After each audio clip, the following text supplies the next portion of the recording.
Yo, what's up guys? It's me, Chef Nell Sasson, and today I'm making the death sandwich from regular show.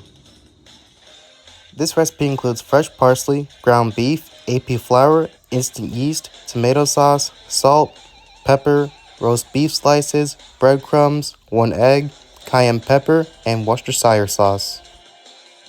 Preheat your oven to 375 degrees Fahrenheit. Let's start on making the meatballs. Get a bowl and add in the ground beef, a dash of cayenne pepper, a dash of coarse sea salt, a dash of black pepper, a dash of Worcestershire sauce, a little bit of breadcrumbs, fresh parsley, and 1 egg. Mix it all up and then cover with aluminum foil and keep it in the fridge for at least an hour. Now we're going to make Italian bread. Get a bowl and add in 500 grams of AP flour, 2 teaspoons of salt, and 2 teaspoons of instant yeast and combine them. Now gradually add 1.5 cups of warm water.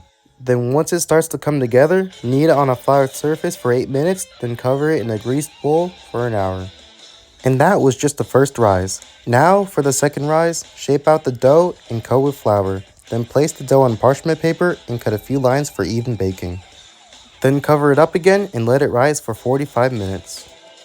Now back to the meatballs. Grease your baking sheet with butter and make sure your meatballs are exactly 30 grams. Oh, look at that, the second rise is already done once I finish scaling all the meatballs. Now bake the bread for 30 minutes and place your meatballs in the oven and bake them for 20 minutes. But make sure you let the bread cool for 30 minutes so it can be easier to slice. Now it's time to layer the death sandwich. Our first layer will be a little bit of tomato sauce. Our second layer will be some roast beef slices.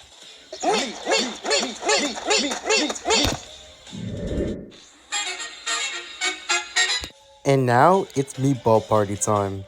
You can't forget the meatballs. It's the most important thing when it comes to making this sandwich. And the reason why it's called the death sandwich is because I added some cayenne pepper to spice things up. This is optional, but I like to add a little bit of Parmesan cheese to this sandwich. And our final layer will be another layer of that tomato sauce. Oh, and that's not all. Another optional thing you can do is add melted butter mixed with the garlic seasoning on top of the bread for flavor enhancement. Then put it in the oven for at least 10 minutes. Also, if you're wondering how to say death sandwich in Spanish, it's sándwich de la muerte. I really can't wait to try this. Tengo mucha hambre que podría comer un caballo. Oh my gosh, this sandwich looks so good. Alright, I'm gonna try it now and I won't cap.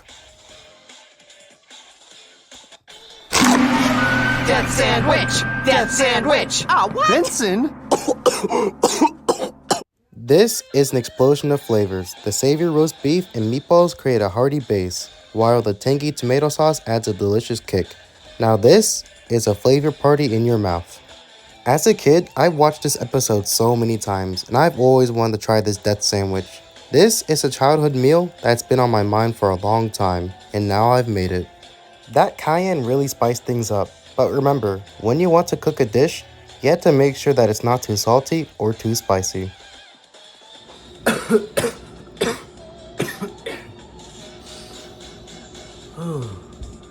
Alright guys, this is the end of the video. Thanks for watching, and please make sure to like, comment, and subscribe. Peace, and remember, if you don't eat the death sandwich right, you'll die.